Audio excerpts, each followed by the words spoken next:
Okay,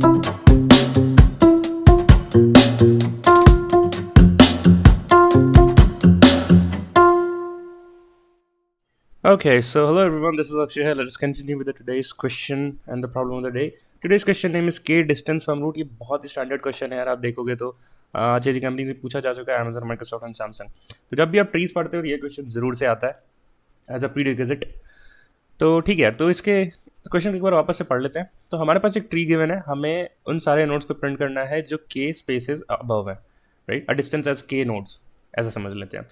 तो let's say K equals to 0 है, तो ये हमारा 0 लेवल हुआ, ये हमारा फर्स्ट लेवल हुआ। सिमिलरली K इक्वल्स टू 3 के लिए आप देख सकते हो कि ये हमारा हुआ 0, 1, 2 एंड 3, मतलब 5 और 3 प्रिंट होने चाहिए, राइट। हम एक जनरिक सा टेस्ट केस ले लेते हैं और उसके लिए हम सोचते हैं क्या कर सकते हैं। तो लेट्स से हम कुछ एक नॉर्मल सा ट्री लेते हैं, 10, 20, 40, 30 and 50, let's say, and then 70. Now for K equals to 2, what would be printed, right? So this would be a 0 level, this would be a first, this would be a second. तो answer क्या होना चाहिए? 40, 50 and 70, right? तो हम again से traversal ही करेंगे यार। हमारे पास एक फंक्शन होगा लेट्स से DFS, जिसमें हम नोड रूट पास करेंगे। मैं ऐसे लिख देता हूँ, डायरेक्ट रूट लिख दे रहा हूँ मैं, और हमारे पास एक इंटीजर K होगा, राइट।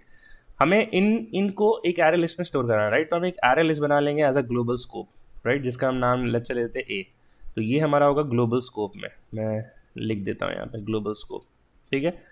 तो बेस केसेस क्या होंगे? देखो हम कुछ कभी भी ट्रैवर्सल में क्या करते हैं, या तो लेफ्ट जाएंगे राइट जाएंगे, है ना, या तो नहीं दोनों जाएंगे, या तो राइट लेफ्ट चल जाए तो लेफ्ट राइट चल जाओ। तो मैं कहता हूँ कि चलो पहले लेफ्ट लिख लेते हैं, राइट। तो root dot left, right, and comma K, and similarly root dot right comma K, right. अब क्या इस K में मैं कुछ और लिखूँ या फिर K चल जाएगा? क्योंकि यार यहाँ पे 0 लेवल था, यहाँ पे 1 लेवल है, यहाँ पे 2 लेवल है। तो क्या मैं कह सकता हूँ यार कि मैं उल्टा चलता हूँ, मैं K इक्वल टू 2 में इसमें माइनस माइनस करते चलता हूँ। यहाँ पे इस पोजीशन पे K माइनस माइनस करूँगा तो यहाँ पे पोजीशन 1 हो जाएगी, और यहाँ पे एक बार माइनस करूँगा तो ये लेवल हो जाएगी 0, राइट।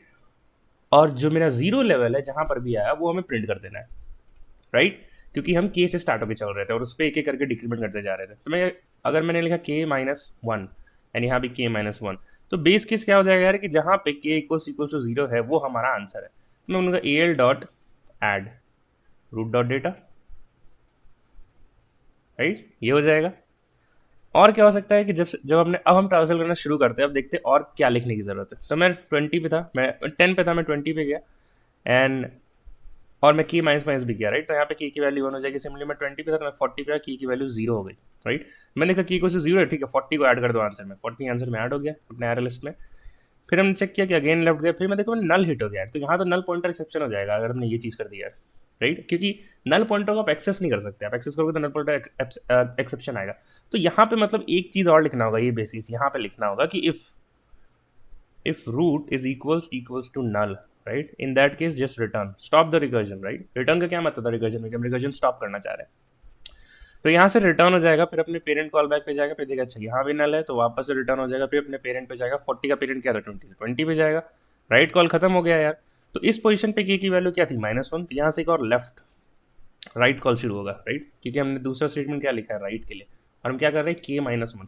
तो इस पोजीशन पे K की वैल्यू क्या थी 1, तो मैं जब इधर आऊँगा तो K की वैल्यू क्या हो जाएगी 0, और अगेन मैं देखूँगा कि अच्छा 50 जो है वो लेवल 0 पर प्रेजेंट है और ये हमारा आंसर हुआ। तो फिर मैंने एक 50 ऐड कर दिया। सिमिलरली मैं लेफ्ट गया इसके, फिर राइट गया, दोनों नल था तो मैं रिटर्न आ गया।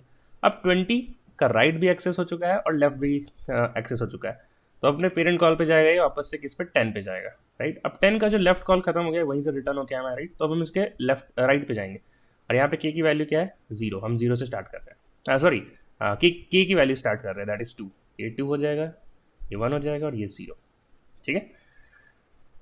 तो 10 पे आए हम, फिर 10 से अपन लेफ्ट कॉल खत्म हो गया तो राइट पे जाएंगे। अब इसके राइट के लेफ्ट पे जाएंगे, तो यहाँ से नल है तो ये रिटर्न हो जाएगा, राइट। फिर 30 से अपन अगर राइट पे जाएंगे, अब 30 पे लेवल क्या था 1, तो हम इसे ऐड नहीं करेंगे। अब 30 से अगेन इसके राइट पे जाएंगे, 70 का लेवल 0 है तो 70 भी ऐड हो जाएगा। Then it will go to its left, यहाँ से भी return, it will go to its right, यहाँ से भी रिटर्न, राइट। तो हो गया यार, यहाँ से अपना सारा एक्सेस नोड हो गया। अब तो अब कोई रिकर्सिव कॉल बची नहीं है, हमने सिर्फ लेफ्ट और राइट के लिए किया था और सारा रिकर्जन हो चुका है, सारे नोड विजिट हो चुके हैं, राइट। तो यही मेरा सूडो कोड रहेगा जो मैंने लिखा, एंड हमारा आंसर मिल जाएगा हमें। तो that is very easy, right. हमें सिंपल सा एक ट्रांसलेट करना था। नाउ अब आपका काम ये होगा कि आप इस वीडियो को पॉज करो, जो कोड सूडो कोड ड्राइवर हमने देखा था, अगर आपको नहीं समझ में आया, इट्स हार्डली अनलाइकली कि आपको समझ में नहीं आया, बट स्टिल आपको अपने और सेटिस्फैक्शन चाहिए तो ज़रूर से आप इसकी स्किल ड्राइव कर लेना and you will be able to get through it, right? And please pause the video now, try to code this approach by yourself. And साथ ही साथ यार, अगर आपको वीडियो से हेल्प मिल रहा है तो डेफिनेटली हमारे यूट्यूब चैनल को लाइक शेयर सब्सक्राइब कर दें। एंड यहाँ पे हम 2-3 चीज़ें करते हैं यार। हमारे पास एक्चुअली 4 प्लेलिस्ट है, जहाँ पे एक PUTD का प्लेलिस्ट है जहाँ पे हम रोज़ एक क्वेश्चन सॉल्व करते हैं DSA पूल से। एक इंटरव्यू एक्सपीरियंस है जो जहाँ के जितने मैंने इंटरव्यूज़ दिए हैं उसका मैं वीडियो बना देता हूँ, कि आपको भी इससे हेल्प मिल सके कि व्हाट आर द राउंड्स आज, DSA कैसा होता है, HR कैसा होता है and everything. And we have one advance topics के सारे प्लेलिस्ट मेंटेन है। And I have taken some seminars at my SRM university, dos and DSA dos and don'ts. ये सारे स्टूडेंट्स के ही क्वेश्चंस थे, मैंने कुछ ऐसा पढ़ाया नहीं था, उनके क्वेश्चंस को ही आंसर कर रहा था, DSA versus CP development and everything.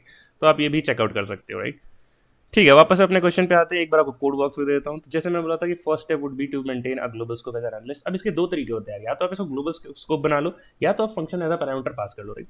तो फंक्शन जब पैरामीटर पास करोगे तो आपको तो रिकर्सिव कॉल में भी आपको लिखना पड़ेगा, तो थोड़ा सा काम ज़्यादा हो जाता है लिखने का। सो दैट इज़ वाई मैं प्रेफर करता हूँ ग्लोबल स्कोप बना लो। ऐसा कोई हार्ड एंड फास्ट नहीं है, दोनों चीज़ें काम करती हैं, ठीक है?